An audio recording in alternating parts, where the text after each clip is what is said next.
한 사람의 인생을 송두리째 흔들어 놓는 결정적인 순간은 때로는 거대한 굉음이 아닌 섬뜩할 만큼 고요한 침묵 속에서 찾아옵니다. 제게는 해고 통보를 받은 바로 그날 저녁, 시어머니의 싸늘한 한마디가 바로 그런 순간이었습니다. 그날 오후, 수원 하늘에는 금방이라도 비를 쏟아낼 듯한 잿빛 구름이 낮게 깔려 있었습니다. 낡은 스쿠터를 빌라 주차장에 세우고 굽이 다른 플랫슈즈를 벗어들었습니다. 한숨 돌릴 틈도 없이 집 안에서 시어머니의 목소리가 날아왔습니다. 서연이냐? 오는 길에 마트에 들러서 돼지고기 좀 사왔니? 오늘 민준이가 김치찌개가 먹고 싶다던데. 저는 잠시 그 자리에 멈춰 섰습니다. 그리고 애써 아무렇지 않은 척 대답했죠. 네, 어머님, 사왔어요. 옷만 갈아입고 바로 저녁 준비할게요. 제 이름은 강서연, 그해 30이었습니다. 작은 건설자재 회사에서 격리팀 대리로 일하고 있었죠. 남편은 안정적인 직장에 다니고 있었고, 시댁은 부유하진 않아도 식구가 많아 늘 북적였습니다. 하지만 그 집에서 살아본 사람만이 압니다. 식구가 많다고 해서 그 집이 늘 따뜻한 것만은 아니라는 것을요. 제 친정어머니 박은희 여사님은 3년 전 돌아가셨습니다.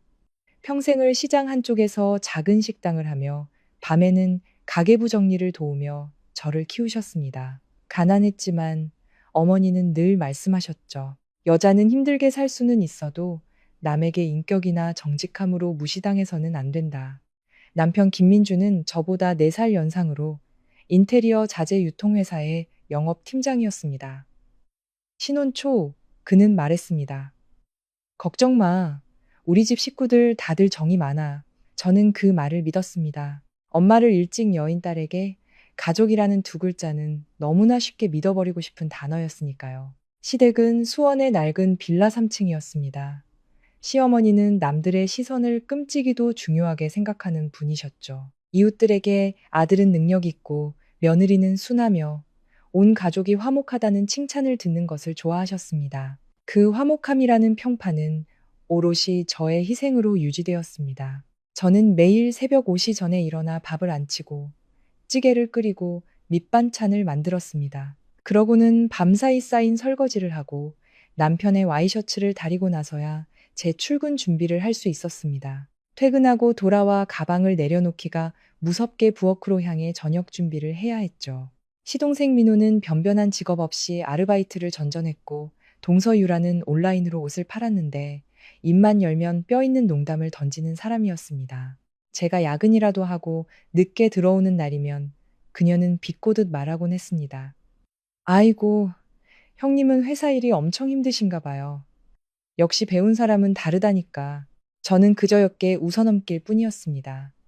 한 번 참으면 9번의 화를 면한다. 돌아가신 어머니의 가르침이었죠. 마음속에서 무언가 울컥 치밀어 오를 때마다 저는 그 말을 되새겼습니다. 월급은 대부분 시어머니께 생활비로 드렸습니다. 식구가 많으니 돈은 한 사람이 관리해야 새는 곳이 없다는 것이 시어머니의 논리였고 남편도 거기에 동조했습니다. 당신이 좀 도와드려. 그래야 어머니가 우리를 한 가족으로 생각하시지. 말은 그럴듯했지만 그 의무는 언제나 제게만 향해 있었습니다. 남편은 보너스를 받으면 최신형 스마트폰으로 바꿨고 시동생이 돈이 필요하면 시어머니는 집이 어렵다며 한숨을 쉬면서도 지갑을 열었습니다. 하지만 제가 새 옷 한 벌 사려고 하면 몇 번을 망설여야 했죠. 시집 온 3년 동안 저는 남몰래 3천만 원을 모았습니다. 립스틱 살 돈을 아끼고 동료들과의 커피 한 잔을 거절하고 야근이 끝난 밤 허기진 배를 물로 채우며 모은 돈이었습니다. 그 돈의 존재를 남편에게조차 말하지 않았던 건 누구를 사랑하든 너 자신부터 조금은 더 아껴야 한다는 어머니의 유언이 마음속 깊이 새겨져 있었기 때문입니다. 그날 밤 저는 좁은 부엌에 서서 시어머니가 수건을 찾는 소리, 동서가 라이브 방송을 하며 웃는 소리, 시동생이 인터넷이 느리다며 투덜대는 소리, 남편이 내일 입을 셔츠는 다려놨어? 하고 묻는 소리를 들었습니다. 냄비에서는 김치찌개가 보글보글 끓고 있었고 뜨거운 김이 얼굴을 훅 덮쳤지만 제 마음은 얼음장처럼 차가웠습니다. 겉보기에는 모든 구성원이 모여 단란해 보이는 집. 하지만 그 집에서 여자가 돈을 벌어올 때만 필요한 존재가 된다면 가족이라는 두 글자는 부엌의 연기처럼 덧없이 흩어질 뿐입니다. 다음 날 아침, 저는 평소보다 일찍 회사에 도착했습니다. 밤새 내린 비로 주차장은 젖어 있었지만 격리팀 사무실은 이미 불이 켜져 있었습니다. 모든 것이 평소처럼 규칙적이었습니다. 마치 세상 모든 일이 숫자로 정리될 수 있는 것처럼요. 오전 10시쯤 저는 팔달구 현장으로 나간 자재 대금 지급 서류를 검토하기 시작했습니다. 서류는 깔끔하게 정리되어 있었지만 아연 도금관관 항목에서 제 손이 멈췄습니다. 입고 전표의 수량이 실제 출고된 양보다 많았고 단가 역시 최초 견적서보다 높게 책정되어 있었습니다. 저는 다시 한번 서류를 훑었습니다.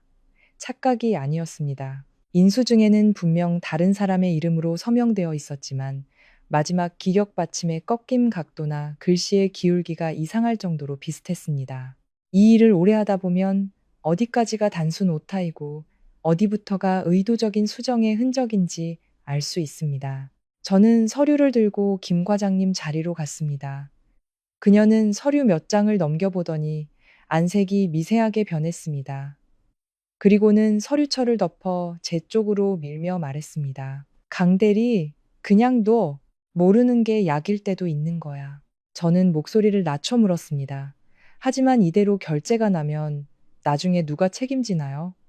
김 과장님은 잠시 침묵하더니 아주 작은 목소리로 말했습니다. 아직 젊은데 스스로 힘든 길을 갈 필요는 없잖아. 그 한마디에 등골이 서늘해졌습니다. 만약 이 서류가 정말 단순한 실수였다면 그녀가 저렇게 두려워할 리가 없었습니다. 자리로 돌아와 대조 파일을 열어보았습니다. 증빙 자료는 업무 시간이 끝난 뒤에 업데이트되었고 품목 코드는 표준 양식과 다르게 축약되어 있었습니다. 프로젝트 팀 담당자가 지방 출장 중인 시간에 그의 계정으로 파일이 수정된 흔적도 있었습니다. 가난한 사람은 꼿꼿한 허리 말고는 내세울 자본이 없다. 어머니께서 하신 말씀이었습니다. 저는 제 눈으로 보고도 부정한 서류에 제 사인을 할 수는 없었습니다. 저는 문제가 되는 몇 페이지를 촬영한 뒤 김 과장님에게 확인 전 추가 검토가 필요하다는 내용의 이메일을 보냈습니다. 일을 크게 만들고 싶지는 않았지만 모든 것을 구두로만 남겨두고 싶지도 않았습니다. 오후가 되자 총무팀 직원이 내려와 저를 불렀습니다. 강 대리님, 박 부장님께서 사무실로 오시랍니다. 저는 서류철을 들고 부장실로 올라갔습니다. 박 부장은 책상 뒤에 앉아 만년필을 빙빙 돌리고 있었습니다. 웃는 얼굴이었지만 눈은 웃고 있지 않았습니다. 팔달구 현장 서류, 강 대리가 갖고 있지? 현장이랑 프로젝트 팀에서는 다 확인 끝났다고 하던데. 빨리 결제 사인해서 넘겨줘. 대금 지급일 맞춰야 하니까. 저는 차분하게 대답했습니다. 부장님, 몇 가지 확인이 필요한 부분이 있어서요. 검토 마치는 대로 바로 올리겠습니다. 박 부장은 의자의 등을 깊게 기댔습니다. 강대리 격리일이라는 게 너무 빡빡하게만 하면 길게 가기 힘들어. 약간의 오차는 일이 원활하게 돌아가게 하는 윤활유 같은 거야. 유연하게 생각할 줄 알아야지. 저는 서류 마지막 장에 텅 빈 서명란을 보았습니다. 펜으로 한번 그으면 그만인 일이었지만 그곳에 제 이름이 적히는 순간 영원히 지워지지 않을 낙인이 될 터였습니다. 제 책임 범위 안에 있는 부분은 확실히 해야 한다고 생각합니다. 서류가 완벽해지면 그때 사인하겠습니다. 박 부장은 만년필을 책상에 내려놓았습니다. 내가 문제없다고 했으면 그냥 하면 되는 거야. 작은 서류 하나 때문에 전체 업무에 차질 생기게 하지 마. 저는 고개를 숙였습니다. 부장님 지시에 반대하려는 것이 아닙니다. 다만 깨끗하지 않은 서류에는 사인할 수 없습니다. 그는 저를 한참 동안 쳐다보더니 나지막이 웃으며 말했습니다. 좋을 대로 해. 하지만 어디서든 시류를 읽을 줄 아는 사람만이 편안하게 지내는 법이라는 건 명심해둬. 저는 서류철을 안고 사무실을 나왔습니다. 복도는 환했지만 제 앞길은 어두워지는 것 같았습니다.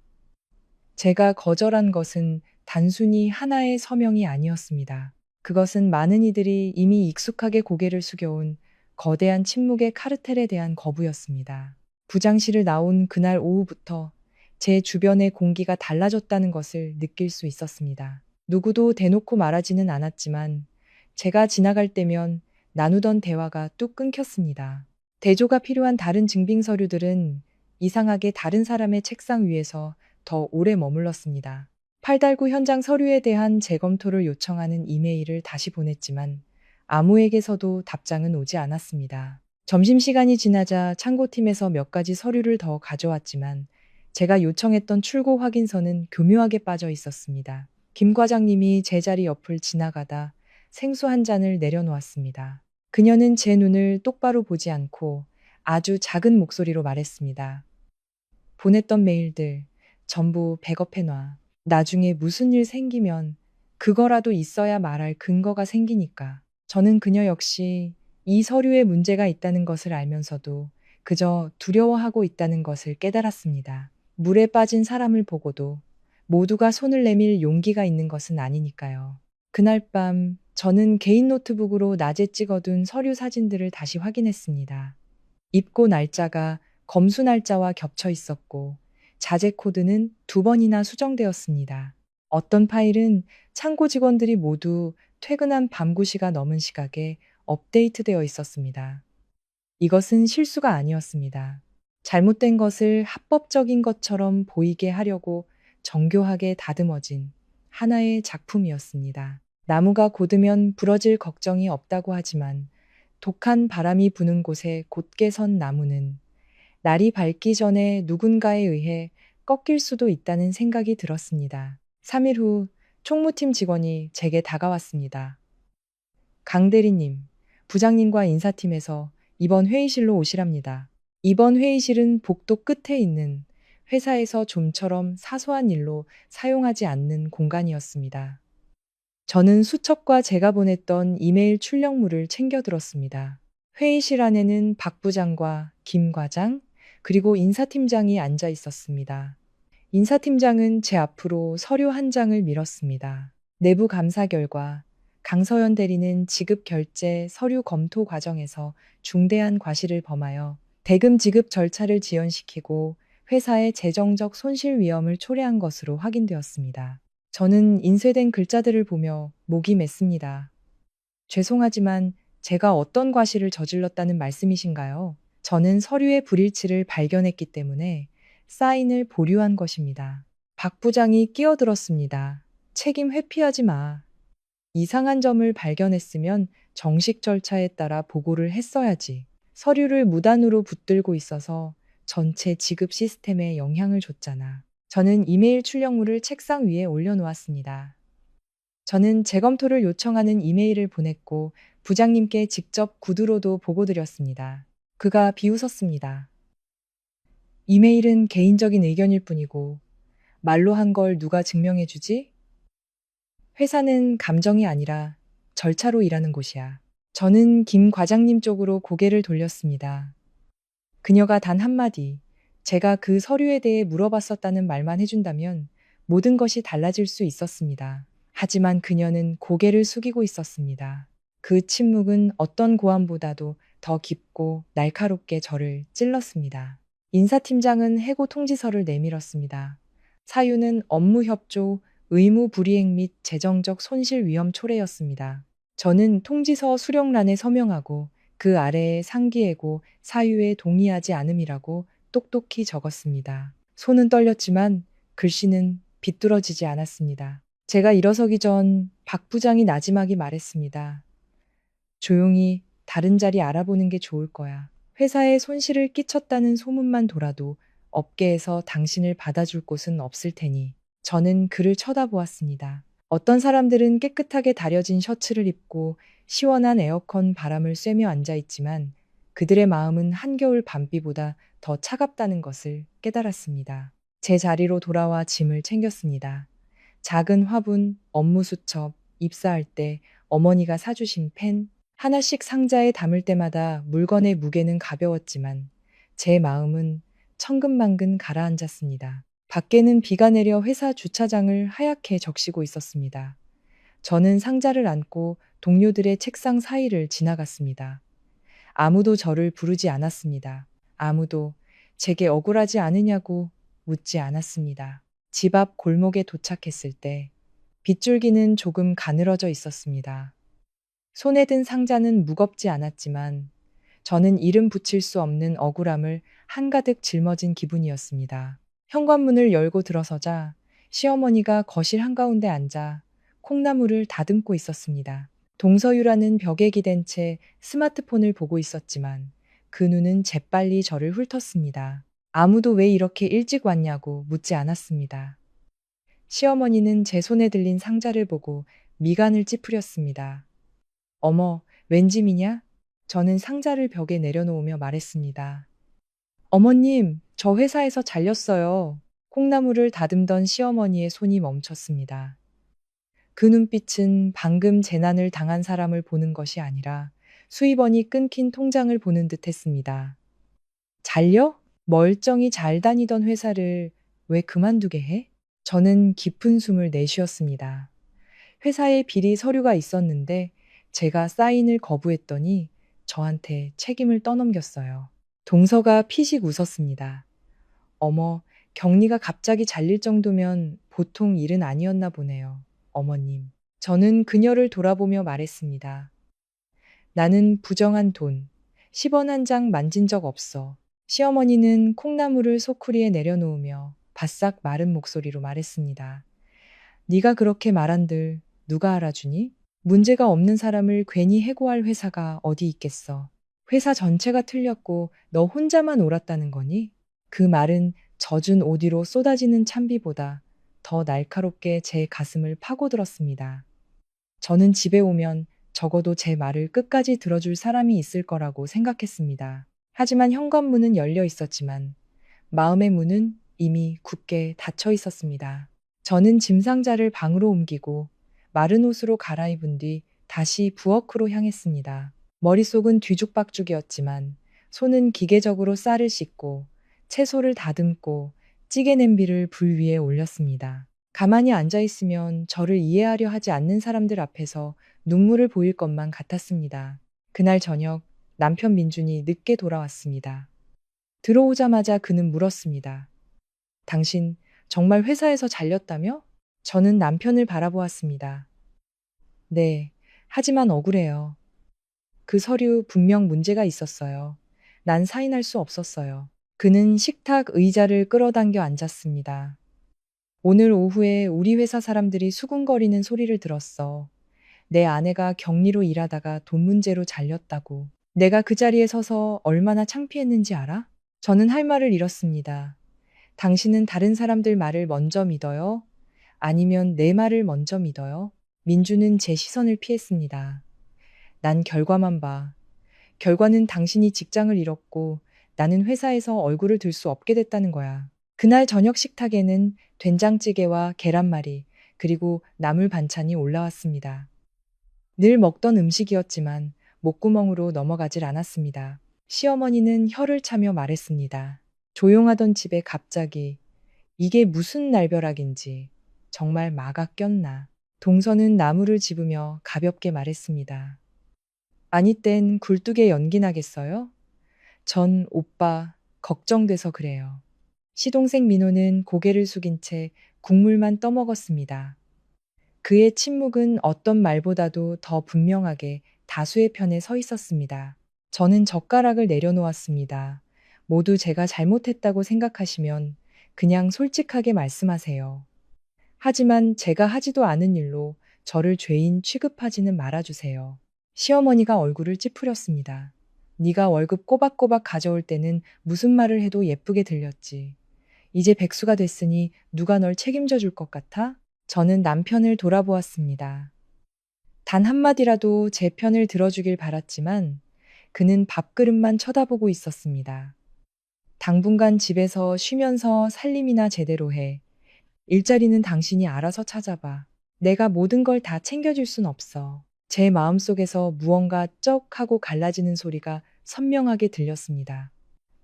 저는 더 이상 재난을 당한 아내가 아니었습니다. 그저 갑자기 발생한 짐일 뿐이었습니다. 그날 밤 남편은 등을 돌리고 잠이 들었습니다. 저는 돌아가신 어머니의 말씀을 떠올렸습니다. 인생에는 오르막과 내리막이 있는 법이다. 하지만 네가 가장 낮은 곳에 있을 때 비로소 누가 진심인지 알게 된단다. 저는 울지 않았습니다. 다만 이 넓은 집 안에 제가 발 디딜 곳이 거의 남아있지 않다는 것을 깨달았을 뿐입니다. 그 서늘한 진실 앞에서 저는 조용히 마음의 문을 걸어 잠갔습니다. 제가 직장을 잃은 날부터 시댁은 겉으로나마 유지하던 최소한의 예의마저 거두어 드렸습니다. 저를 부르는 목소리에는 늘 모래알이 섞인 듯 까끌까끌함이 묻어났습니다. 시어머니는 매일같이 새로운 일을 시켰습니다. 베란다, 청소, 주방 찬장 정리 같은 것들이었죠. 대놓고 제가 눈칫밥을 먹고 있다고 말하지는 않았지만 모든 행동이 저를 위축되게 만들었습니다. 동서유라는 더욱 기세등등해졌습니다.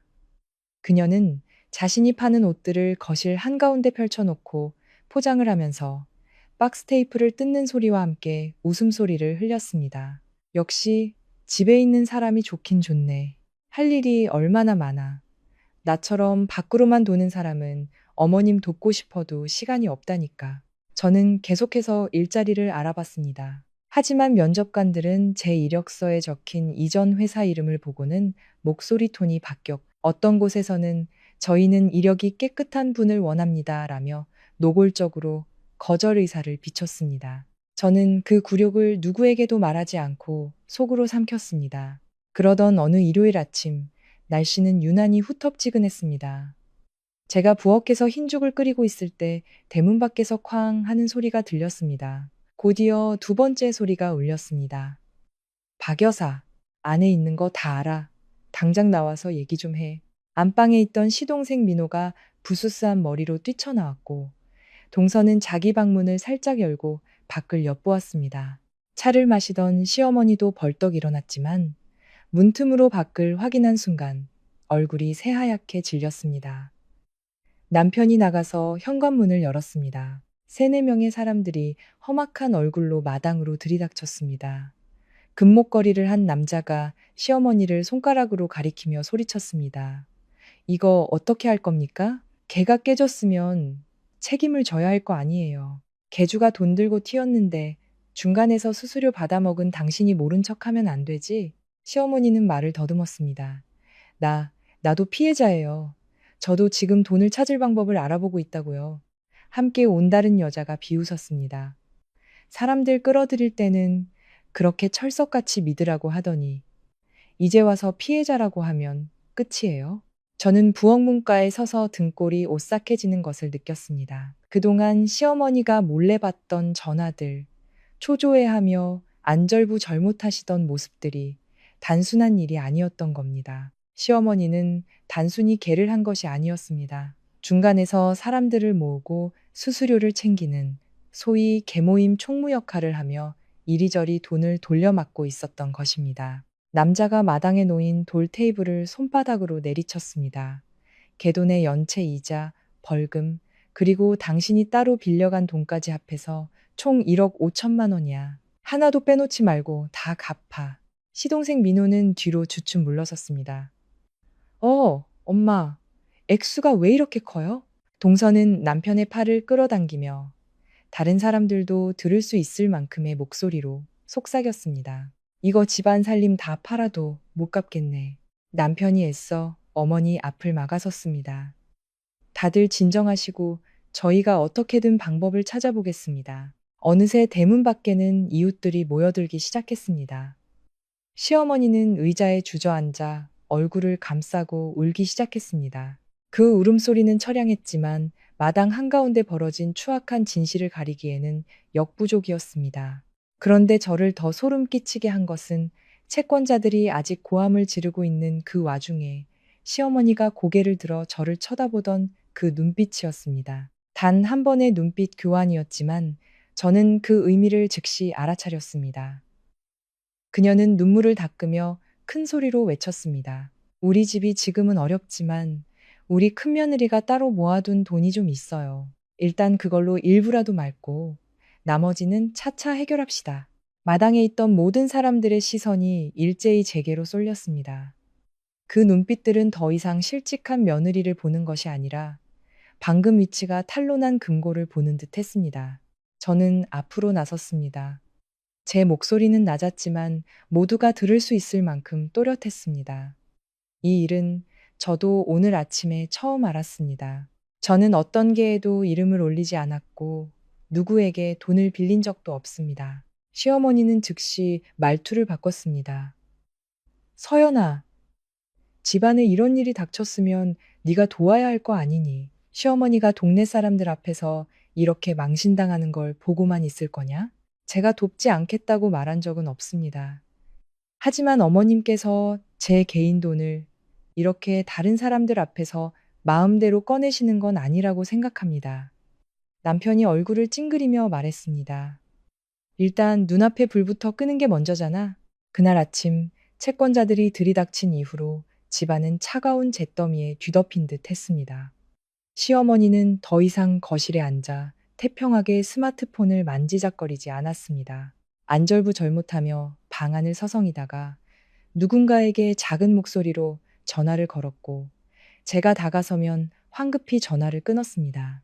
오후가 되자 그녀는 저를 안방으로 불렀습니다. 침대 위에는 낡은 양철 상자가 놓여 있었고 그 옆에는 붉은 표지의 작은 빛 장부가 있었습니다. 시어머니는 침대 가장자리를 톡톡 치며 말했습니다. 서연아, 이리 와서 좀 앉아보렴. 할 얘기가 있다. 그 목소리는 평소와 달리 이상할 정도로 부드러웠습니다. 저는 자리에 앉으면서도 마음속으로 경계심을 늦추지 않았습니다. 시어머니는 마른 손을 비비며 눈가를 붉혔습니다. 요즘 너도 힘든 거 안다. 하지만 우리 집이 이렇게 큰일을 당했잖니. 네가 따로 모아둔 돈이 있으면 일단 그거라도 먼저 빌려다오. 이 위기만 넘기면 내가 꼭 갚으마. 저는 조용히 물었습니다. 얼마나 필요하세요? 그녀는 제 얼굴을 똑바로 쳐다보며 말했습니다. 민준이한테 들으니 네가 한 3천만 원쯤 모아뒀다면서 그거랑 결혼할 때 해온 예물 전부 다 이리 내놓으렴. 일단 그걸로 저 사람들 입부터 막아야 집안 망신을 면하지.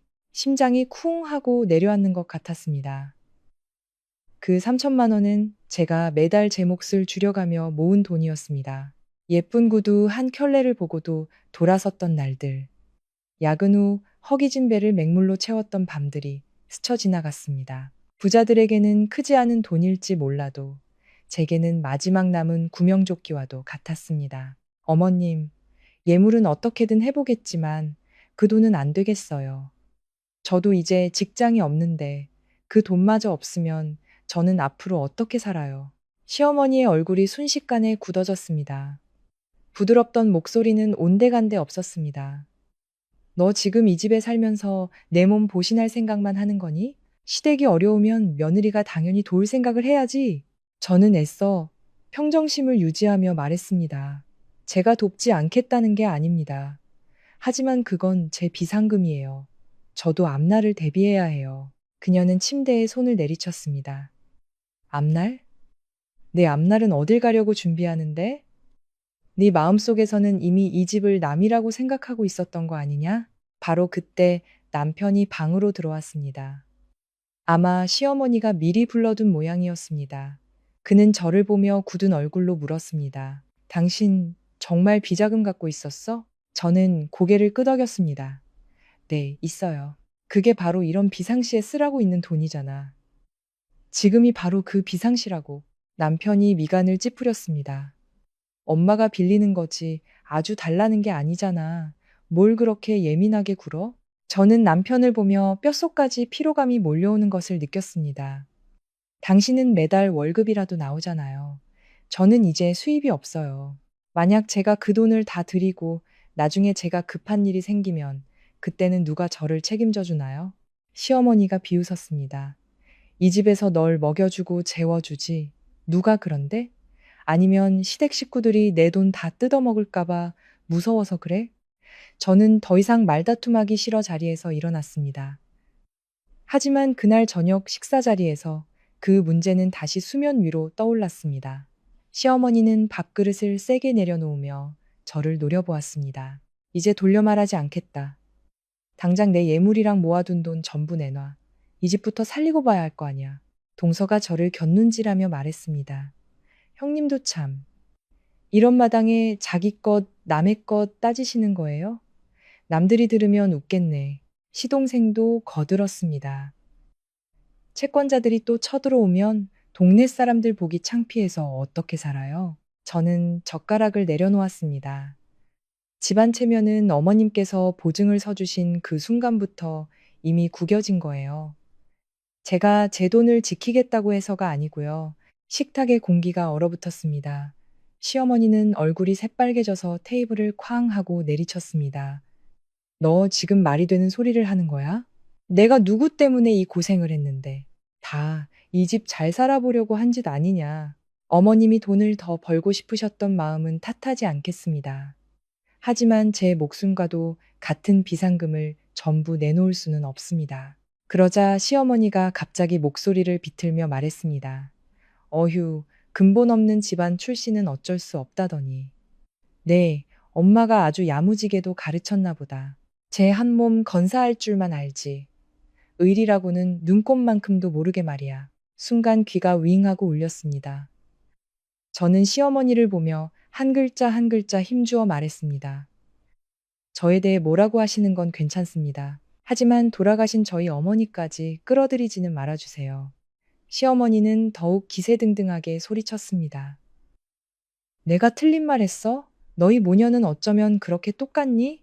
돈 한 푼에 벌벌 떨면서 시댁을 남처럼 여기는 거 말이야.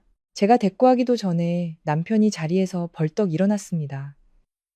당신 지금 우리 엄마한테 무슨 말버릇이야? 저는 그냥 사실을 말했을 뿐이에요. 그 순간 남편의 손이 허공을 갈랐습니다. 짝 하는 소리와 함께 제 뺨에 불이 붙는 듯한 통증이 느껴졌습니다. 식탁에 앉아있던 모든 사람들이 그 자리에서 얼어붙었습니다. 저는 몇 초간 가만히 서 있었습니다.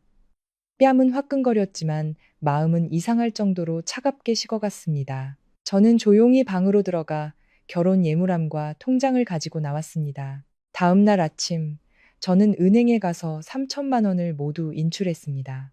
그날 오후, 저는 돈과 예물을 식탁 위에 올려놓았습니다. 이게 제가 이 집에 드리는 마지막 의무입니다. 저는 이 돈으로 제 자유를 되찾겠습니다.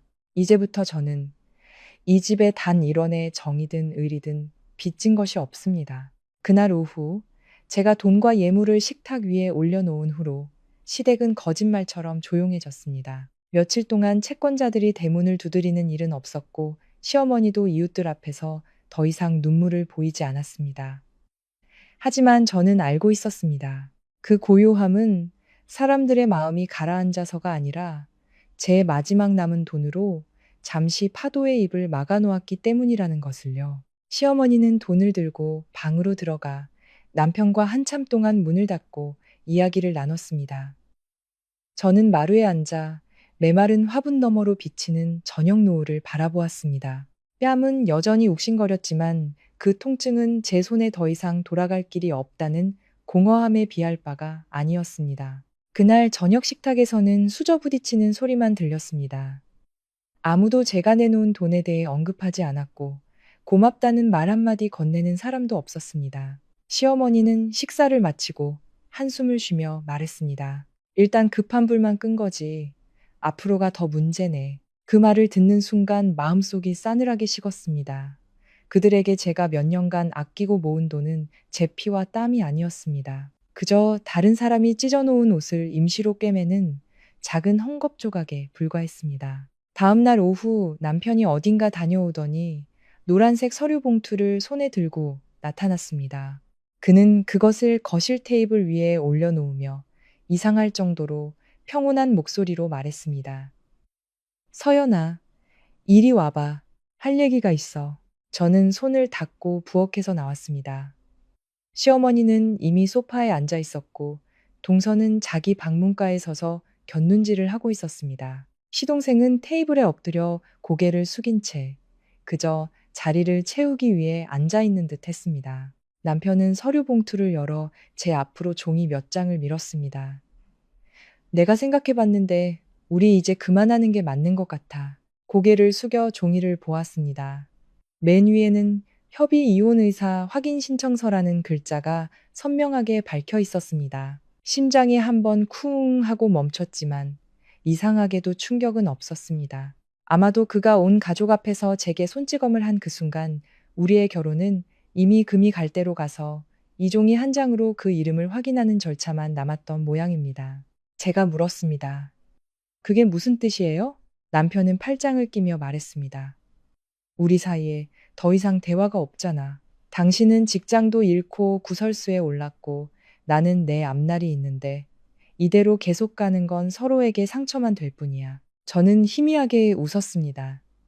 바로 어제 당신은 당신 어머니가 제 예물과 비상금을 모두 가져가도록 내버려뒀어요. 그리고 오늘 저에게 상처가 된다고 말하는군요. 시어머니가 즉시 목소리를 높였습니다. 너 말 똑바로 해. 그 돈은 네가 이 집을 구하겠다고 스스로 내놓은 거지. 누가 네 목에 칼이라도 들이밀었니? 저는 시어머니를 돌아보았습니다. 네, 아무도 칼을 들이밀지는 않았죠. 다만 모두가 저를 숨 쉴 수 없는 막다른 골목으로 몰아넣었을 뿐이에요. 동서가 입술을 삐죽였습니다. 형님 말씀하시는 것만 들으면 꼭 이 집이 형님 것을 강도질이라도 한 것 같네요. 3년 동안 이 집에서 먹고 살았으면 집이 어려울 때 은혜를 갚을 생각은 안 하고 저는 그녀를 똑바로 쳐다보며 말했습니다. 정말 양심이 있는 사람이라면 한 지붕 아래 살게 해준 은혜를 빌미로 다른 사람의 마지막 퇴로까지 빼앗지는 않아요. 동서는 입을 다물었지만 시어머니가 테이블을 내리쳤습니다. 됐다. 그만해. 우리 민준이도 사회적 체면이 있고 앞으로 창창한 놈이야.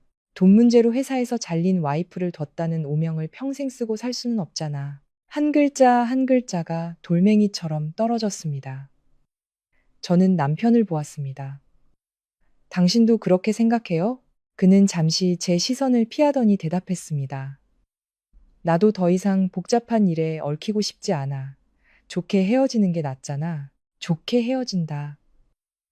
저는 그 세 단어를 들으며 목구멍이 타는 듯한 씁쓸함을 느꼈습니다. 그들은 제 어머니를 모욕했고 제 마지막 남은 돈을 빼앗았으며 제 안에 있던 마지막 신뢰까지 산산조각 냈습니다. 그러고는 그것이 좋은 이별이라고 말하고 있었습니다. 저는 신청서를 들어 올렸습니다. 모든 것이 미리 준비되어 있었습니다.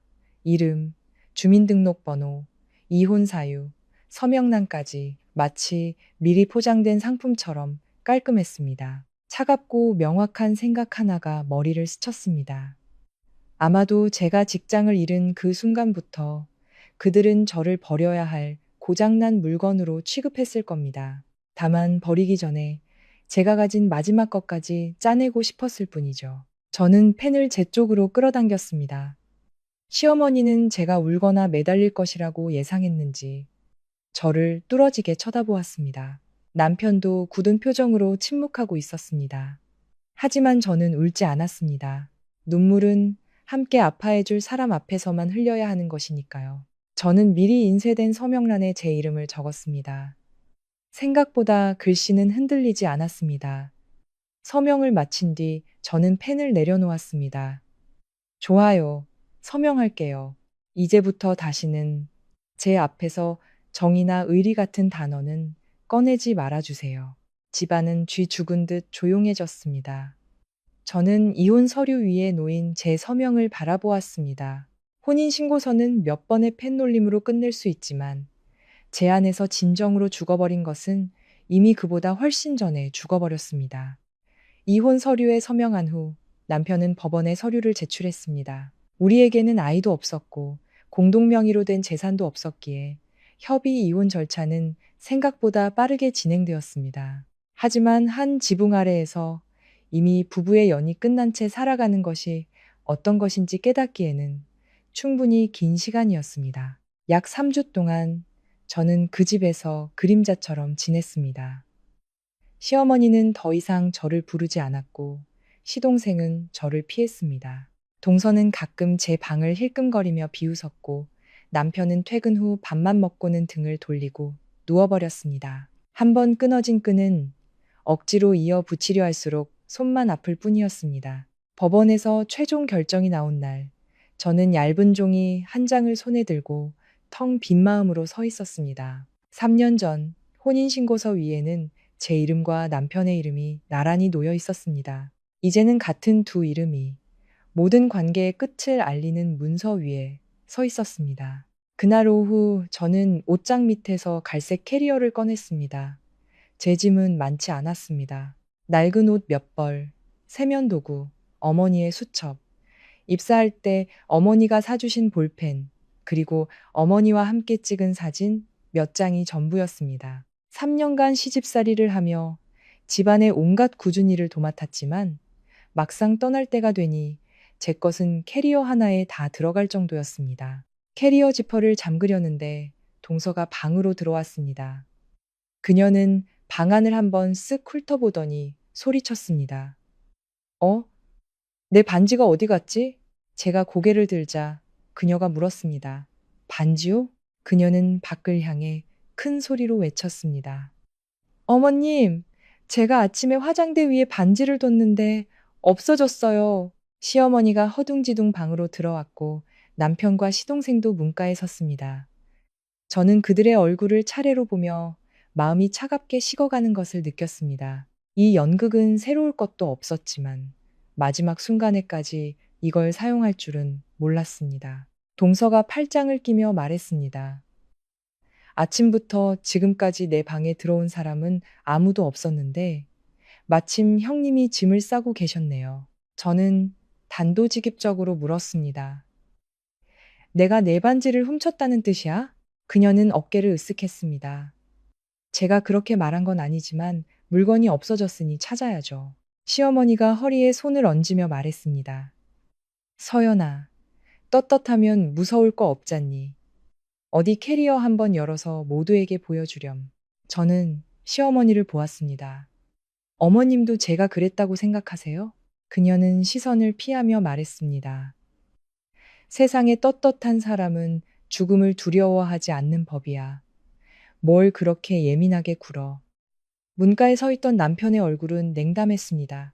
그냥 열어봐. 바로 그 한마디에 제 안의 모든 미련이 사라졌습니다.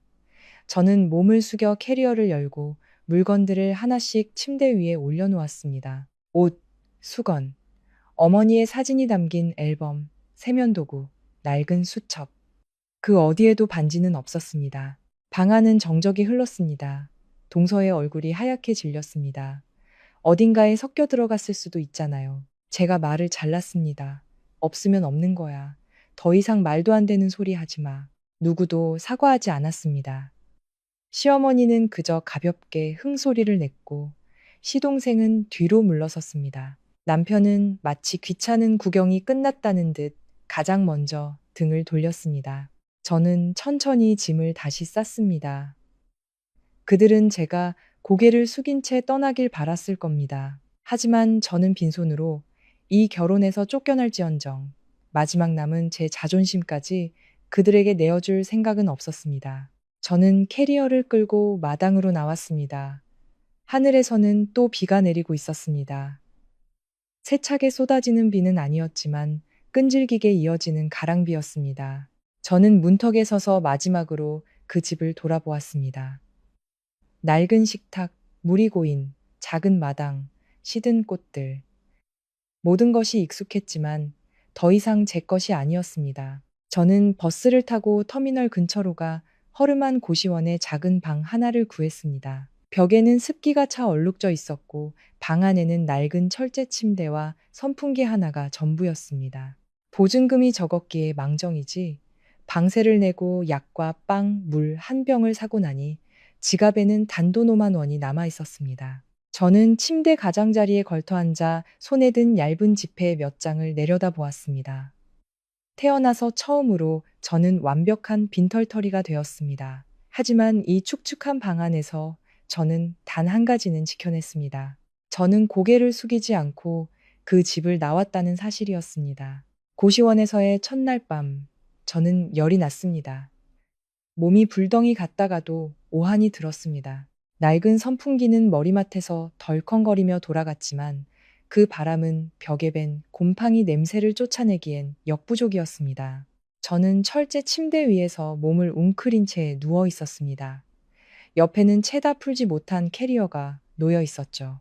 열에 들떠 몽롱한 와중에도 골목을 지나는 오토바이 소리, 새벽 시장 상인들이 서로를 부르는 소리, 양철 지붕 위로 떨어지는 빗소리가 들려왔습니다. 모든 소리가 가까우면서도 멀게 느껴졌습니다. 마치 세상의 한 구석에 누구의 기억에도 없는 존재로 버려진 기분이었습니다. 다음 날 아침, 타는 듯한 갈증에 눈을 떴습니다. 지갑을 열어 돈을 다시 세어 보았습니다. 5만 원. 저는 그 돈을 한참 동안 바라보다가 웃음이 터져 나왔습니다. 하지만 눈에서는 눈물이 흐르고 있었습니다. 불과 몇 주 전만 해도 저는 컴퓨터 앞에 앉아 수억 원대의 자금을 대조하던 사람이었습니다. 이제는 앞으로 며칠을 더 버틸 수 있을지 한 끼 한 끼를 계산해야 하는 신세가 되었습니다. 오전 내내 약을 먹고 쉰 뒤 낡은 셔츠로 갈아입고 일자리를 찾아 나섰습니다. 몇 부의 이력서를 인쇄해 작은 회사와 사무실을 닥치는 대로 찾아다녔습니다. 어떤 곳은 이력서를 훑어보고는 고개를 저었고, 어떤 곳은 제 이전 직장 이름을 듣고는 눈빛이 달라졌습니다. 한인사 담당자는 조심스럽게 말했습니다. 경력은 좋으신데 저희는 이력이 깨끗한 분을 선호해서요. 깨끗한 이력. 그 두 단어가 목에 걸려 숨이 막혔습니다. 밖으로 나오자 한낮의 햇살이 아스팔트 위에서 눈부시게 부서지고 있었습니다. 사람들은 아직 제가 누구인지도 몰랐지만 악의적인 소문은 이미 저보다 한 발 앞서 달려가고 있었습니다. 그날 오후 골목 어귀에 국밥집을 지나가는데 문에 붙은 종이가 눈에 띄었습니다. 주방 보조 및 홀 서빙 구함. 저는 그 앞에 멈춰 섰습니다. 한때 펜을 잡고 키보드를 두드리며 숫자를 다루던 제 두 손이 이제는 아무런 자격도 필요 없는 일 앞에서 떨리고 있었습니다. 하지만 제게는 더 이상 선택의 여지가 없었습니다. 식당 주인 아주머니는 제 머리부터 발끝까지 훑어보며 말했습니다. 보아하니 사무직으로 일했던 사람 같은데 이거 아주 힘든 일이야. 할 수 있겠어? 제가 대답했습니다. 네, 아무리 힘든 일이라도 할 수 있어요. 다음 날 아침부터 저는 일을 시작했습니다. 식당은 이른 시간부터 손님들로 붐볐고 그릇은 산더미처럼 쌓였습니다. 펄펄 끓는 국밥의 김이 주방을 가득 메웠고 바닥은 물과 기름기로 미끄러웠습니다. 저는 싱크대 뒤에 서서 뜨거운 물에 손을 담근 채 허리가 끊어질 듯 아파올 때까지 계속해서 그릇을 닦았습니다. 저녁이 되자 제 손가락 끝은 퉁퉁 붓고 몇 군데는 갈라져 쓰라렸습니다. 하지만 직원용으로 나온 식은 밥과 하루 일당을 손에 쥐었을 때 마음은 오히려 차분해졌습니다. 이 돈은 액수는 적지만 깨끗했습니다. 누구의 동정도, 잘못된 일에 대한 타협도 필요 없는 돈이었습니다. 힘들게 벌어도 깨끗한 돈이 편하게 앉아 양심에 빚지는 것보다 낫다. 돌아가신 어머니의 말씀이 떠올랐습니다. 그 생각을 하니 식은 밥을 삼키는데도 코끝이 찡해졌습니다. 식당에서 일한 지 2주가 지났을 때 저는 남편과 마주쳤습니다. 그날은 날이 쌀쌀해져서인지 유난히 손님이 많았습니다. 제가 반찬 쟁반을 들고 홀로 나가려는데 주인이 저를 불렀습니다. 서연 씨, 안쪽 테이블에 손님 왔으니까 물 좀 갖다 드려. 저는 물주전자를 들고 그쪽으로 걸어갔습니다. 그리고 테이블에 앉아 있는 사람을 본 순간 그 자리에 얼어붙었습니다. 남편은 깔끔한 셔츠 차림이었고 그 옆에는 젊은 여자가 앉아 있었습니다. 부드럽게 웨이브진 머리, 몸에 딱 붙는 베이지색 원피스, 빨갛게 칠한 손톱. 그녀는 남편에게 몸을 살짝 기댄 채 다른 사람들의 시선을 즐기는 듯 웃고 있었습니다. 저는 그녀가 남편과 같은 회사에 다니는 소희라는 여자이며 동서가 예전에 제 뒤에서 험담 삼아 언급했던 바로 그 사람이라는 것을 알아차렸습니다. 소희는 제 머리부터 발끝까지 훑어보더니 제 배에 둘러진 젖은 앞치마에서 시선을 멈췄습니다. 그녀는 미소를 지으며 말했습니다. 저기요, 이 테이블에 냅킨이 없네요. 저는 냅킨 통을 그녀 쪽으로 밀어주었습니다. 네, 여기 있습니다. 그녀는 턱을 괴며 말했습니다. 여기서 일한 지 오래됐어요? 서빙은 빨라야 손님을 안 놓칠 텐데. 남편은 물컵만 내려다볼 뿐 아무 말도 하지 않았습니다. 바로 그 침묵이 저를 더 아프게 했습니다. 한때 제 남편이었고 제가 어떤 일을 겪었는지 아는 그가 지금 바로 옆에 앉은 여자가 가벼운 말들로 저를 짓밟도록 내버려 두고 있었습니다. 저는 평정을 유지하며 말했습니다. 가게가 바빠서 미처 신경 쓰지 못했습니다. 죄송합니다. 소희는 일부러 한 글자 한 글자 힘주어 주문을 했습니다. 잠시 후 제가 고추와 양념장을 가져다 주자 그녀는 젓가락으로 고추 하나를 집어들고는 고개를 저었습니다. 이거 물렀잖아요. 이런 걸 어떻게 먹어요? 그렇게 말하며 그녀는 양념장 그릇을 3개 내려놓았고 그릇에 담겨있던 국물이 제 손과 앞치마에 튀었습니다. 매운 고추향이 코를 찔렀습니다. 소희는 작게 소리쳤습니다. 어머, 제가 실수했네요. 미안해요. 식당 주인이 달려와 미간을 찌푸렸습니다. 서연 씨, 일 제대로 안 해? 얼른 손님한테 사과드려. 저는 남편을 보았습니다.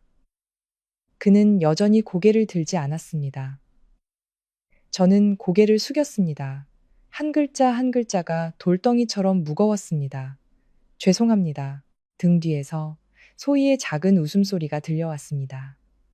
저는 주방으로 돌아가 수도꼭지를 세게 틀었습니다. 물이 손 위로 세차게 쏟아졌지만 방금 제 몸에 달라붙은 모멸감은 씻겨나가지 않았습니다. 그날 밤 저는 고시원으로 바로 돌아가지 않았습니다. 골목어귀의 PC방으로 직행해 1시간 이용권을 끊었습니다. 그리고 자판 위에 손을 올리고 한 글자씩 입력하기 시작했습니다. 격리, 내부 통제, 재무 분석, 회계 보고서. 저는 오늘의 밥 한 끼를 위해 고개를 숙일 수 있습니다. 하지만 다른 사람들이 저를 영원히 그런 모습으로 기억하도록 내버려 두지는 않을 것입니다.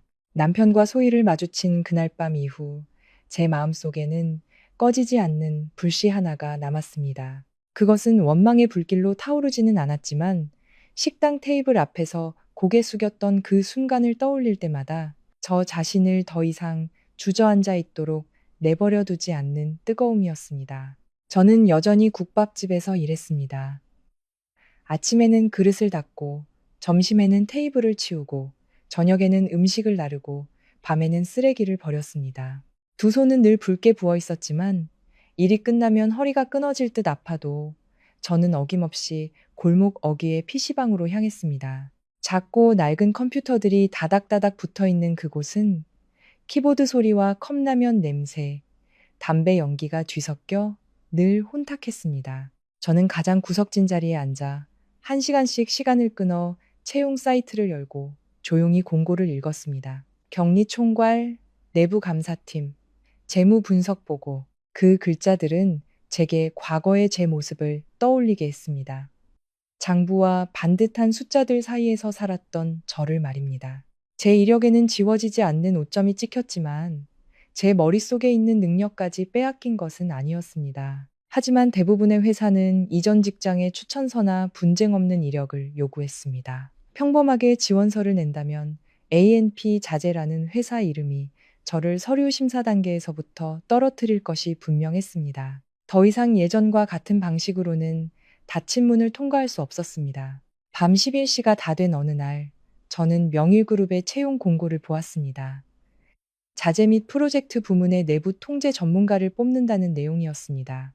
제 경력보다 높은 직급이었지만 공고를 읽으면 읽을수록 가슴속에서 작은 불꽃이 타오르는 것을 느꼈습니다. 만약 사람들이 제 이름을 믿지 않는다면 제 전문성으로 직접 말하게 해야 했습니다.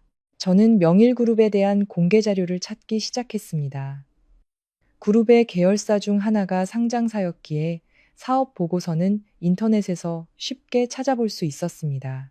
저는 현금 흐름, 재고 자산, 미완성 공사 비용, 공급업체 부채 및 프로젝트 정보를 샅샅이 훑었습니다. 그 후 며칠 동안 PC방은 저의 사무실이 되었습니다. 낮에는 설거지물에 손을 담그고 밤에는 그 손으로 분석 보고서에 한 줄 한 줄을 타이핑했습니다. 저는 자재 입고 단계의 위험성, 검수 보고서와 대금 지급 요청서 사이의 허점, 그리고 공급업체에 대한 사후 관리 부재가 어떤 문제로 이어질 수 있는지 명확하게 기술했습니다. 어떤 숫자들은 외부인이 보기에는 그저 건조한 나열에 불과하지만 제게는 그것들이 이야기를 들려주었습니다. 재고 자산이 증가하면 실사를 더욱 꼼꼼히 해야 하고 채무 기간이 길어지는 것은 대조 작업이 지연되고 있다는 신호이며 미완성 공사 비용에 대한 교차 검증이 부족하면 비리가 끼어들 틈이 생긴다는 것을 말입니다. 최종 제안서는 거의 20페이지에 달했습니다. 저는 각 항목을 위험 요소, 발생 원인, 감지 신호, 필요한 통제 절차로 나누어 정리했습니다. 보고서를 써 내려갈수록 짓밟였던 제 명예를 한 조각 한 조각 다시 주워 모으는 기분이었습니다. 완성된 밤, 저는 마지막으로 보고서를 다시 읽어본 뒤 이메일을 열어 이력서와 분석 보고서를 첨부했습니다. 보내기 버튼 위에 손가락을 올려놓고 한참을 망설였습니다. 보내도 무시당할 수 있었습니다. 하지만 보내지 않으면 저는 영원히 그날 밤 국밥집에서 고개 숙였던 여자로 남게 될 것이었습니다. 저는 눈을 감고 버튼을 눌렀습니다. 3일 후, 제가 막 반찬을 담은 쟁반을 들고 홀로 나가려는데 주머니 속에 휴대폰이 진동했습니다. 강서연 씨 맞으신가요? 명일그룹 인사팀입니다. 보내주신 이력서와 분석 보고서는 잘 검토했습니다. 목요일 오전에 면접 가능하신지 여쭤보려고 전화드렸습니다. 저는 뜨거운 국밥김이 자욱한 식당 한가운데서 그대로 멈춰 섰습니다. 몇 초가 흐른 뒤에야 저는 겨우 한마디 대답할 수 있었습니다. 네, 아주 오랜만에 제 눈앞에 싱크대와 축축한 고시원방이 아닌 다른 것이 보였습니다. 아주 작은 틈이었지만 빛을 향해 나아갈 수 있는 문이 열리고 있었습니다. 목요일 아침, 저는 동이 트기 전부터 잠에서 깼습니다. 고시원 방은 고요했고 낡은 선풍기가 돌아가는 소리와 작은 창문으로 스며드는 희미한 빛만이 전부였습니다. 저는 전날 밤 미리 다려둔 흰색 셔츠를 옷걸이에서 꺼내 한참을 바라보았습니다. 새 옷은 아니었고 소매 끝은 약간 닳아 있었습니다. 검은색 구두도 굽이 조금 닳았지만 먼지를 깨끗이 닦아냈습니다. 머리는 단정하게 빗어 돌아가신 어머니가 사주셨던 갈색 플라스틱 핀으로 고정했습니다. 저를 화려하게 꾸밀 것은 아무것도 없었지만 할 수 있는 한 가장 단정한 모습을 갖추었습니다. 집을 나기 전 저는 지갑 속 어머니 사진에 손을 얹고 나지막이 속삭였습니다. 엄마, 오늘 나랑 같이 가줘. 명일그룹의 사옥은 강남의 대로변에 위치해 있었습니다. 너무나 높고 반짝여서 로비 앞에 섰을 때 마치 다른 세상에 온 것 같은 기분이 들었습니다.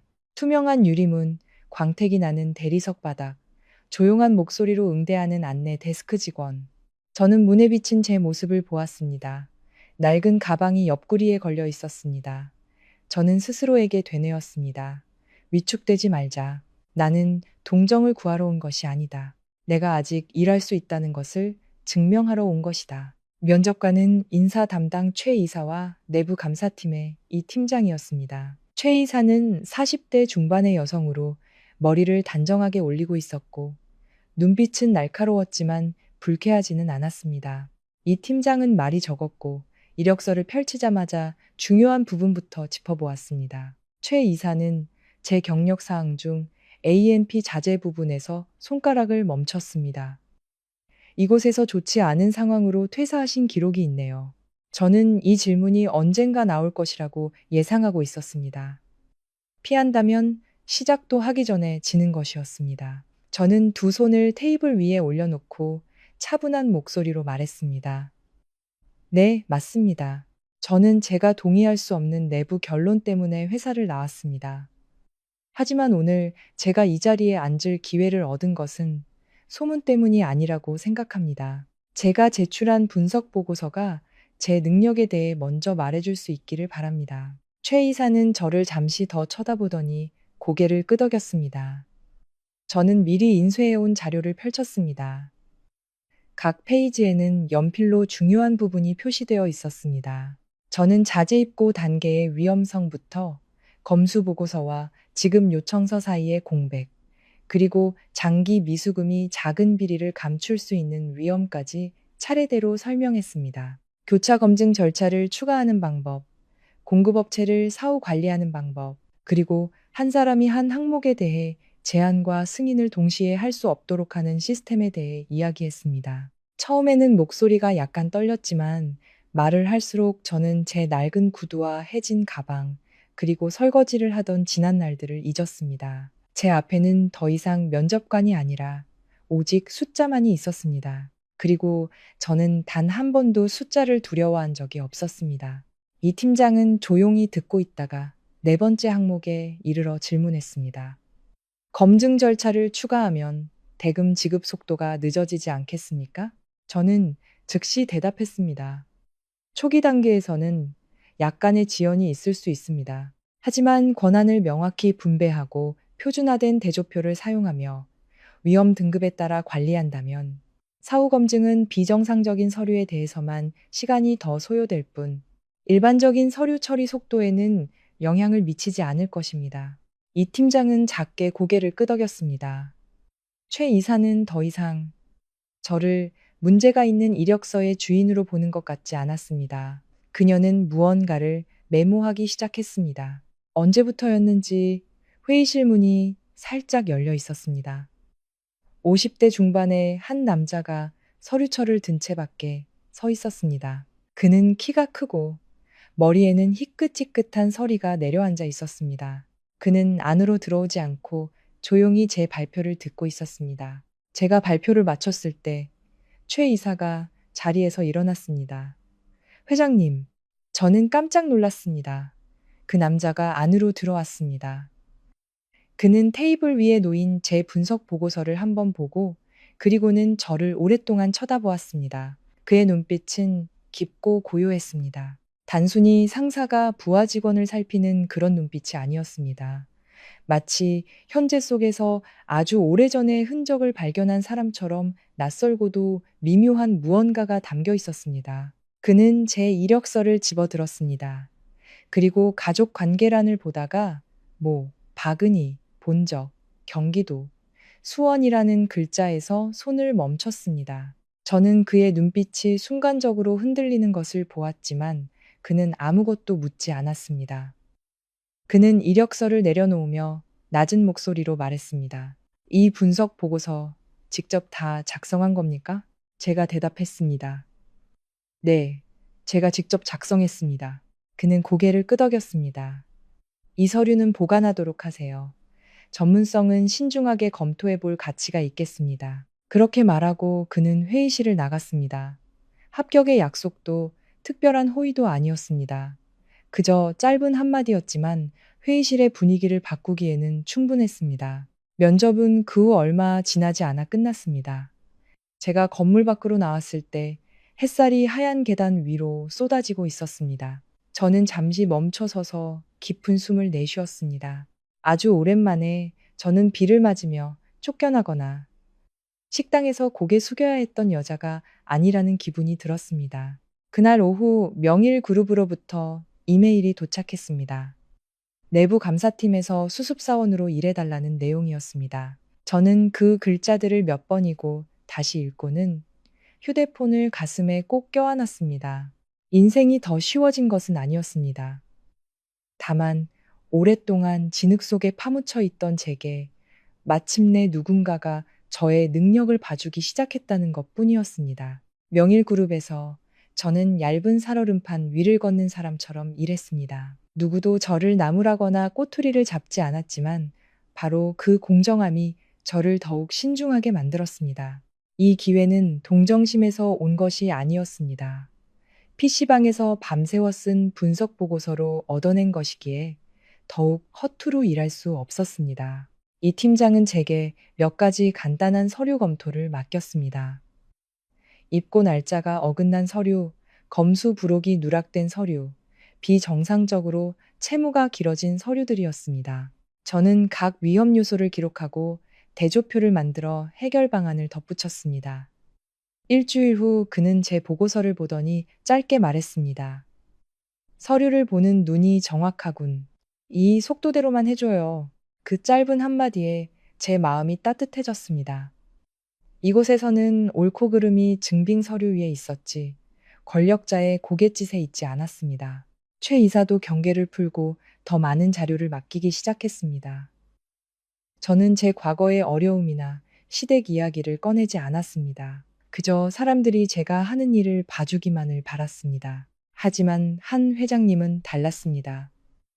가끔 복도에서 그와 마주쳤습니다.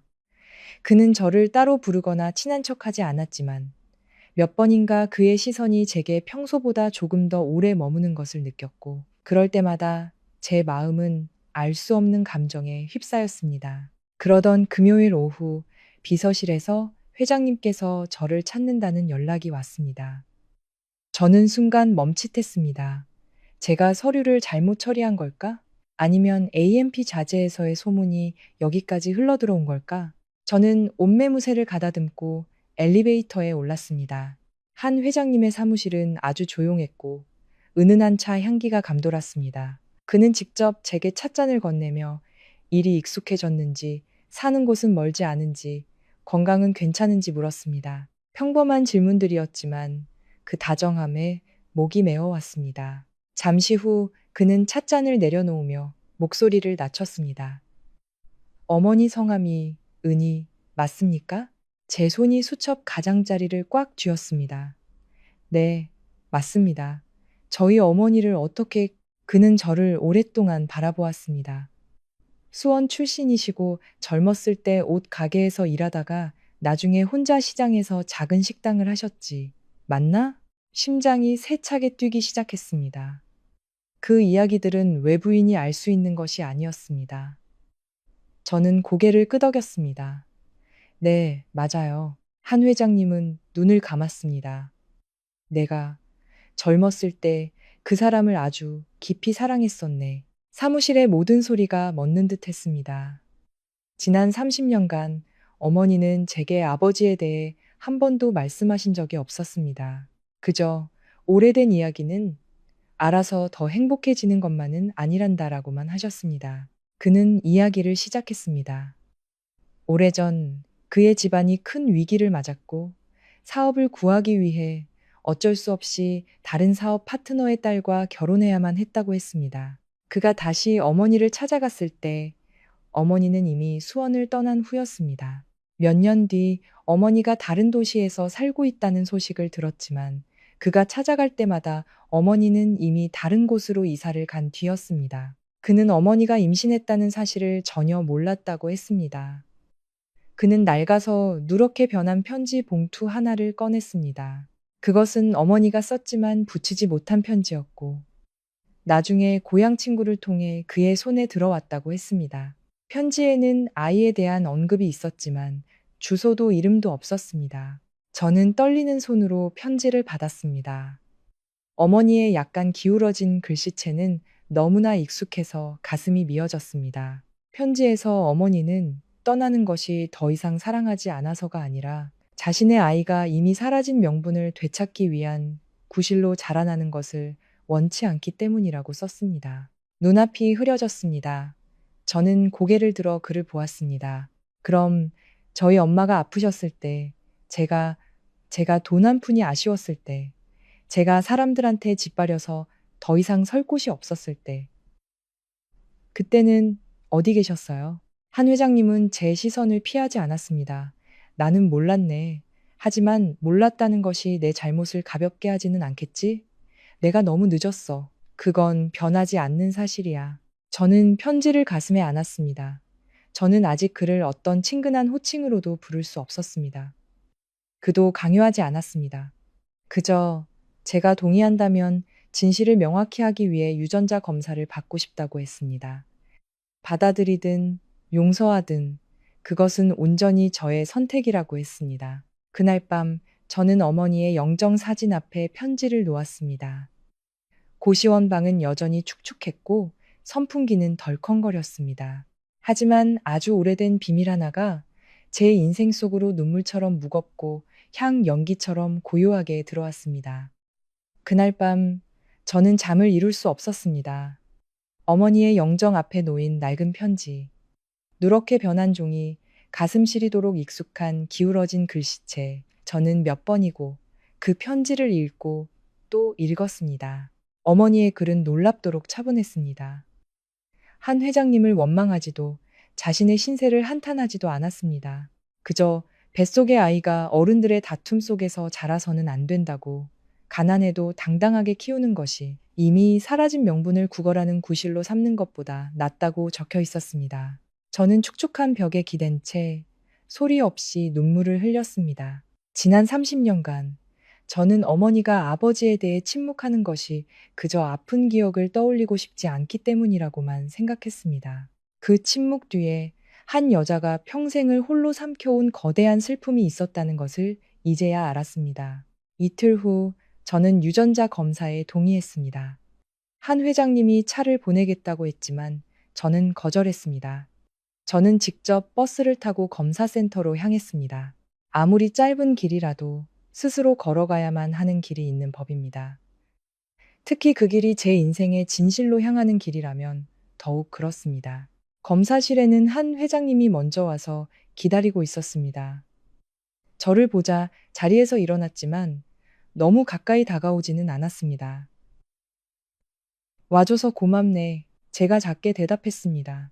저는 그저 진실이 알고 싶을 뿐입니다. 그는 고개를 끄덕일 뿐, 더 이상 변명하거나 애원하지 않았습니다. 바로 그 절제된 태도가 그를 원망하기도, 마음을 열기도 어렵게 만들었습니다. 절차는 간단했습니다. 구강 상피세포를 채취하고 몇 장의 서류에 서명했습니다.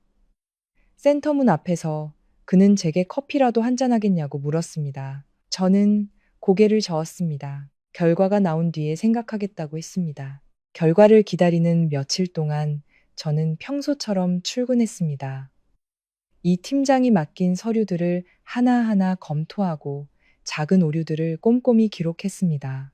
저는 다른 사람들이 제가 회장님의 눈에 들어 회사에 남았다고 생각하는 것이 싫었습니다. 일에 몰두하는 동안에만 숨을 쉴 수 있었습니다. 숫자들은 제게 누구의 딸이냐고 묻지 않았고, 누구를 용서하라고 강요하지도 않았습니다. 그들은 그저 자신들을 정확하게 읽고 이해하고 말해주기만을 바랐습니다. 금요일 오후 한 회장님이 저를 다시 사무실로 불렀습니다. 테이블 위에는 아직 봉인이 뜯어지지 않은 결과 서류가 놓여 있었습니다. 저는 그의 맞은편에 앉았습니다. 시계 초침 소리가 들릴 만큼 고요했습니다. 그가 봉투를 제 쪽으로 밀었습니다. 네가 열어보거라. 손이 차갑게 식었습니다. 하얀 종이 위에는 전문 용어들이 가득했습니다. 다 읽을 필요도 없이 마지막 결론 부분만 보았습니다. 친자 관계가 성립됨. 목이 메어왔습니다. 제 앞에 앉아있는 사람은 더 이상 낯선 회장님이 아니었습니다. 그는 제 친아버지였습니다. 제 어린 시절 내내 이름 없는 공백이라고만 생각했던 바로 그 사람이었습니다. 한 회장님은 한참 동안 고개를 숙이고 있었습니다. 다시 고개를 들었을 때 그의 눈은 붉었지만 목소리는 여전히 차분했습니다. 미안하다, 딸아. 딸이라는 그 한마디에 심장이 아프게 저려왔습니다. 어머니가 열병을 앓으면서도 죽을 끓여 팔던 날들, 제가 학비가 모자라 애태우던 순간들, 시댁에서 빈손으로 쫓겨나던 그 비참했던 때를 떠올리며 그를 원망하고 싶었습니다. 하지만 이내 깨달았습니다. 그는 몰랐습니다. 몰랐다는 사실이 그의 잘못을 없애주지는 않지만 그를 고의적인 유기범으로 만들 수도 없었습니다. 저는 결과지를 테이블 위에 내려놓았습니다. 시간이 필요해요. 아직은 아빠라고 부를 수 없어요. 그는 고개를 끄덕였습니다. 이해한다. 나에게는 그럴 자격이 없지. 자리에서 일어서며 저는 덧붙였습니다. 회사에서는 아무도 저를 다르게 대하지 않도록 해주세요. 저는 제가 하는 일로 평가받고 싶습니다. 그는 저를 오랫동안 바라보았습니다. 알겠다. 그날 밤 저는 고시원 방으로 돌아와 결과지를 어머니의 편지 옆에 놓았습니다. 그리고 향을 피웠습니다. 엄마, 이제 알았어. 원망스럽지도 그렇다고 기쁘지도 않았습니다. 제게는 아버지가 생겼습니다. 하지만 그 무엇보다 제게 먼저 필요한 것은 여전히 제 두 발로 단단히 서는 것이었습니다. 명일그룹에서 일한 지 거의 두 달이 지났습니다. 저는 새로운 업무 리듬에 점차 익숙해졌습니다. 매일 아침 내부 감사팀 사무실에 들어설 때 더 이상 남의 자리를 빌려 쓰는 듯한 위축감을 느끼지 않았습니다. 여전히 말수는 적고 신중했지만 마음속의 불안감은 많이 가라앉았습니다. 어느 날 이 팀장이 두꺼운 서류철을 제 책상 위에 올려놓았습니다. 강대리, 롱한 프로젝트 자재 공급 업체 능력 평가 좀 도와줘요. 결론 내릴 필요는 없고 위험 요소 대조표만 만들어주면 됩니다. 저는 고개를 끄덕이고 서류철을 제 쪽으로 끌어당겼습니다. 익숙한 업무라고 생각했지만 세 번째 서류철을 펼쳤을 때 제 눈이 그 자리에 멈췄습니다. 서류 표지에 적힌 회사 이름은 바로 남편이 영업팀장으로 있는 곳이었습니다. 저는 몇 초간 가만히 앉아 있었습니다. 식탁 앞에서 맞았던 뺨, 이혼 서류, 그리고 국밥집에서 소희가 저를 모욕할 때 물컵만 내려다보던 그의 얼굴이 빠르게 스쳐 지나갔습니다. 하지만 저는 애써 숨을 고르고 서류철을 들고 이 팀장에게 갔습니다. 팀장님, 미리 말씀드려야 할 것 같습니다. 이 회사의 담당자는 제 전남편입니다. 이해관계 충돌을 피하기 위해 저는 이번 평가의 최종 결정에는 참여하지 않겠습니다. 이 팀장은 저를 보더니 고개를 끄덕였습니다. 그렇게 하는 게 맞아. 보고 잘했어요. 강 대리는 기술적인 데이터와 비정상적인 부분만 지적해줘요. 최종 결론은 심의위원회에서 내릴 겁니다. 저는 자리로 돌아왔습니다. 마음이 한결 가벼워졌습니다. 누구도 제가 이를 이용해 사적인 복수를 했다고 말하게 하고 싶지 않았습니다. 인생은 이미 저를 너무 많은 진흙탕 속으로 밀어넣었습니다. 제 손으로 제 옷을 더럽힐 생각은 없었습니다. 저는 마치 낯선 회사의 서류를 보듯 객관적으로 검토하기 시작했습니다. 하지만 보면 볼수록 허술한 부분이 너무 많았습니다. 전년도 매출액은 회사 규모에 비해 비정상적으로 부풀려져 있었고, 3명의 기술 인력 자격증 번호는 과거 다른 하청업체에서 제출했던 자료와 일치했습니다. 보험 납부 확인서는 흐릿했고, 일부 기관의 납부 기록이 누락되어 있었습니다. 창고 부지는 넓은 면적으로 기재되어 있었지만, 주소지는 단기 임대한 낡은 공장 지대였습니다. 저는 각 항목별로 의심스러운 점, 추가 확인이 필요한 서류, 위험 등급을 명확하게 표로 정리했습니다. 단 한 줄도 남편에 대한 언급은 없었고, 단 한 글자도 사적인 감정을 담지 않았습니다. 목요일 아침 심의회의가 열렸습니다. 저는 이 팀장 옆에 노트북과 메모지를 앞에 두고 앉았습니다. 회의실 문이 열리고 남편이 소희와 함께 들어왔습니다. 소희는 여전히 화려한 옷차림이었고 그녀가 들어서기도 전에 진한 향수 냄새가 먼저 풍겨왔습니다. 저를 보자 그녀는 잠시 멈칫했고 남편도 굳은 표정으로 그 자리에 섰습니다. 저는 그저 예의상 가볍게 고개를 끄덕일 뿐이었습니다. 이 팀장의 모두 발언으로 회의가 시작되었습니다.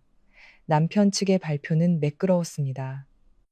모든 대답이 미리 준비된 듯 했습니다.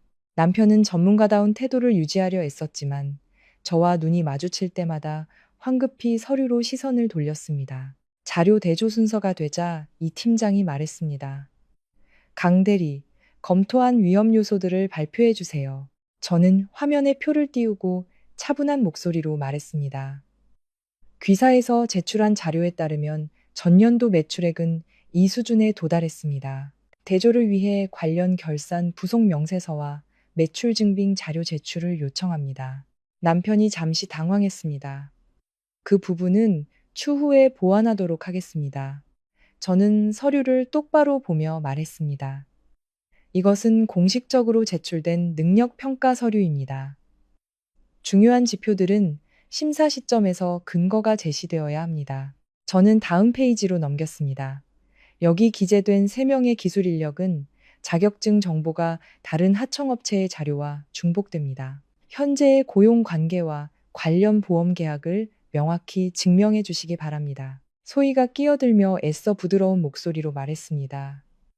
아마 저희 행정팀에서 업데이트를 잘못한 모양이네요. 저는 고개를 들어 그녀를 보았습니다. 이곳에서는 아마도라는 추측이 아닌 서류로 일합니다. 회의실은 조용해졌습니다. 제 목소리는 높지 않았지만 모든 문장은 명확했습니다. 이어서 창고, 부지, 보험, 프로젝트 경험에 대한 지적이 이어졌습니다.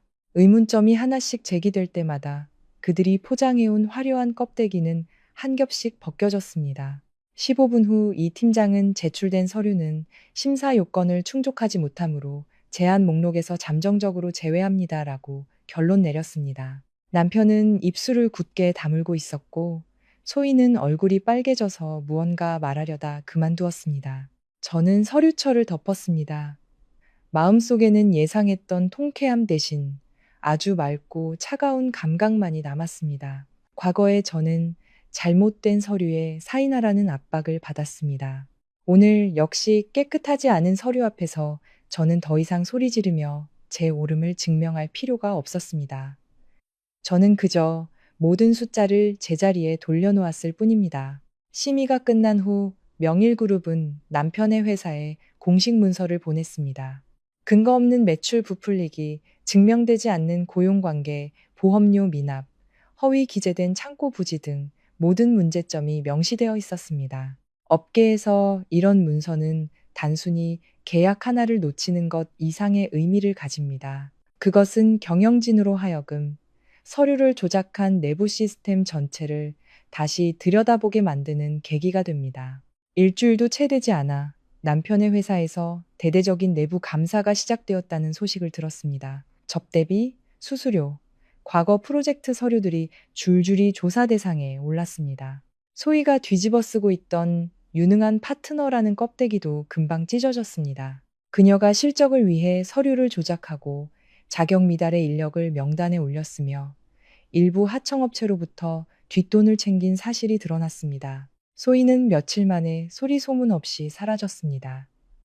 듣기로는 외부에도 빚이 많아 이번 프로젝트에 모든 것을 걸었었다고 했습니다. 맑은 날에는 나무 그늘 아래 서 있다가 폭풍우가 몰려오자 가장 먼저 도망친 셈입니다. 남편은 직위 해제 상태로 대기 발령을 받았습니다. 한때 아내의 구설수 때문에 체면이 깎인다며 두려워했던 그는 이제 회사 복도를 고개 숙인 채 걸어 다녔습니다. 그를 팀장님이라 부르던 동료들도 말을 길게 섞으려 하지 않았습니다. 저는 통쾌하지 않았습니다. 다만 인생은 때로 자신이 다른 사람에게 억지로 삼키게 했던 것을 자신도 맛보게 한다는 생각이 들었습니다. 바로 그 무렵 제 휴대폰으로 낯선 번호의 메시지가 도착했습니다. 서연 씨, 김 과장이에요. 미안해요. AMP 자제일에 대한 증거가 아직 필요하다면 만나고 싶어요. 제가 회사에서 쫓겨나던 날, 김 과장은 고개를 숙이고 침묵했습니다. 그 침묵은 제게 깊은 상처를 주었지만 저는 그녀를 만나러 갔습니다. 제 명예는 기억 속에만 머물러서는 안 되었기 때문입니다. 김 과장은 예전보다 수척해 보였습니다. 저를 보자마자 그녀는 USB 하나와 깔끔하게 정리된 서류철을 테이블 위에 내려놓았습니다. 그때는 말할 용기가 없었어. 직장을 잃을까봐 두려웠지만 침묵하면 할수록 내가 너무 비겁하게 느껴졌어. USB 안에는 원본 서류의 스캔 파일, 유연하게 처리하라는 내부 이메일, 그리고 제가 계정을 반납한 이후에 증빙 서류가 수정된 기록이 모두 담겨 있었습니다. 박 부장이 격리팀에 사인 하나 때문에 서류를 묵히지 말라고 보낸 메시지까지 있었습니다. 저는 서류를 쥔 채 손이 차가워지는 것을 느꼈습니다. 얼마나 많은 밤을 어떻게 나의 결백을 증명할 수 있을까 고민했던가. 진실은 바로 그곳에 있었던 것입니다. 단지 누군가 그것을 빛으로 꺼내올 용기를 기다리고 있었을 뿐입니다. AMP 자재는 명일그룹의 하청업체 중 하나였기에 법무팀은 정식으로 자료를 검토할 근거가 있었습니다. 그들은 제 개인적인 일을 대신 해결해 주지는 않았지만 정식 절차에 따라 문제를 제기하고 데이터를 대조하며 김 과장의 증언을 확보하는 과정을 안내해 주었습니다. 모든 숫자가 제자리에 맞춰지고 서류가 수정된 시간이 명확하게 드러났습니다.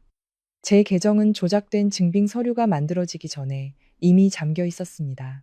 과거 사람들이 제게 덮어 씌웠던 모든 누명은 그들 스스로 남긴 흔적에 의해 마침내 제 어깨에서 떨어져 나갔습니다.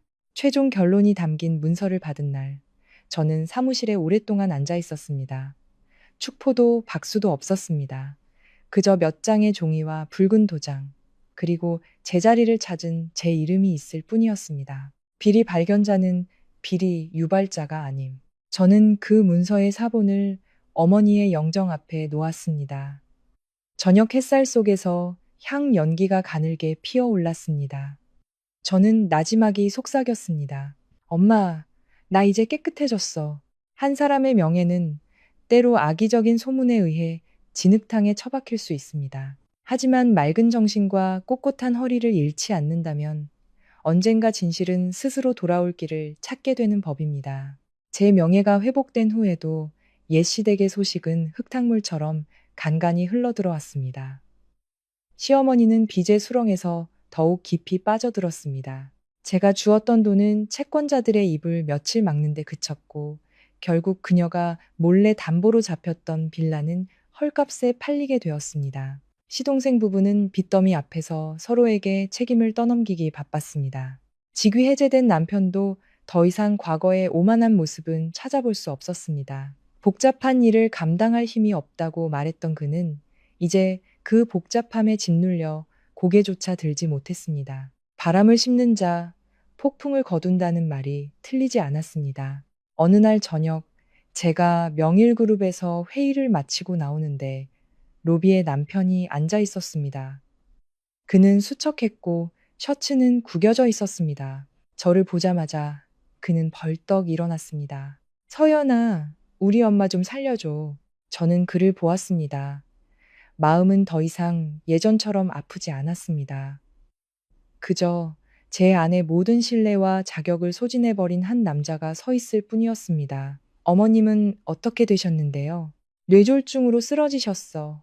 병원에서 급하게 수술비를 내라고 하는데 나는 정말 방법이 없어. 저는 침묵했습니다.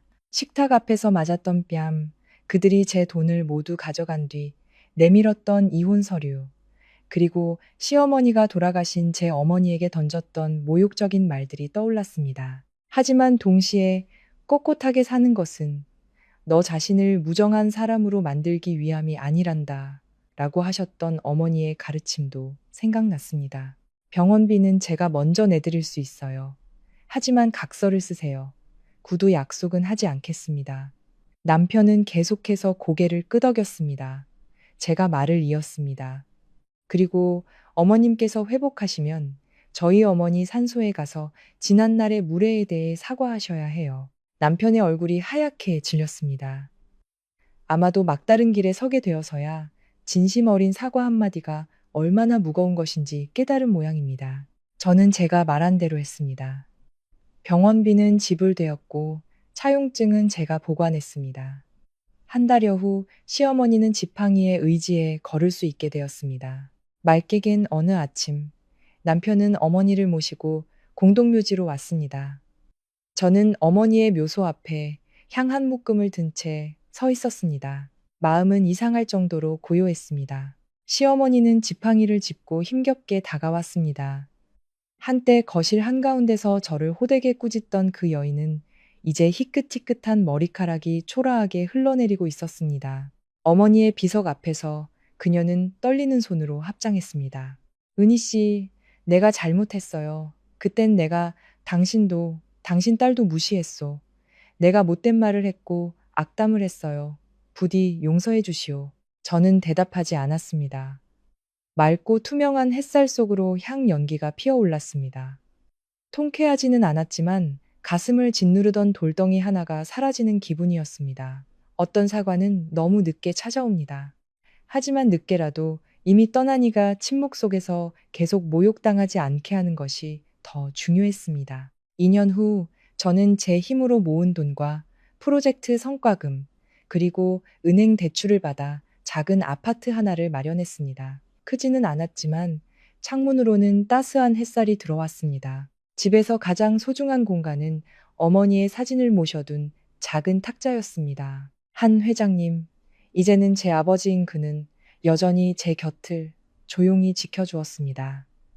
그는 제게 재산을 물려주려 하지 않았습니다. 대신 가난하지만 재능 있는 여학생들을 위한 박은희 장학재단 설립 서류를 제게 건네주셨습니다. 저는 그를 오랫동안 바라보다가 나지막이 불렀습니다. 아빠. 그는 황급히 고개를 돌렸지만 저는 그의 어깨가 떨리는 것을 보았습니다. 어떤 상실은 무엇으로도 메울 수 없습니다. 하지만 남은 인생을 더 나은 방식으로 살아간다면 상처는 더 이상 피를 흘리지 않을 것입니다. 저는 더 이상 비를 맞으며 시댁에서 쫓겨나던 여자가 아닙니다. 저는 강서연입니다. 한때 빈털터리가 되었고 밥 한 끼를 위해 고개를 숙였지만 마침내 제 두 발로 다시 일어선 사람입니다. 제가 얻은 가장 큰 교훈은 여자는 남편을 사랑하고 시댁을 위하고 그 누구를 사랑하든 자기 자신을 위한 마지막 퇴로는 반드시 남겨두어야 한다는 것입니다. 비상금은 이기심이 아니라 현명함이고 자존심은 고집이 아니라 다른 사람의 눈에 내가 하찮은 존재로 전락하지 않게 하는 마지막 경계선입니다. 이 이야기는 또한 한 사람의 명예는 소문으로 평가될 수 없다는 것을 말해줍니다. 정직한 사람은 억울한 누명을 쓸 수도 압박을 받을 수도 오해를 살 수도 있습니다. 하지만 맑은 정신과 깨끗한 마음, 그리고 끈기를 잃지 않는다면 언젠가 진실은 스스로 돌아올 길을 찾게 됩니다. 그리고 결국 강서연은 부유한 아버지를 만나서 이긴 것이 아니라 결코 자기 자신을 포기하지 않았기에 이긴 것입니다. 그녀는 빈털터리가 되고 밥 한 끼를 위해 고개를 숙였지만 인격을 잃지 않았습니다. 그것이야말로 그녀를 진정으로 다시 일어서게 한 힘이었습니다. 세상에는 인과응보가 있습니다. 다른 사람을 무시하고 탐욕을 부리며 배신하는 사람은 언젠가 자신의 잘못 앞에 고개를 숙이게 됩니다. 반면 정직하고 깨끗하게 살아가는 사람은 비바람을 겪더라도 마침내 자신의 인생에 다시 빛을 되찾을 수 있습니다.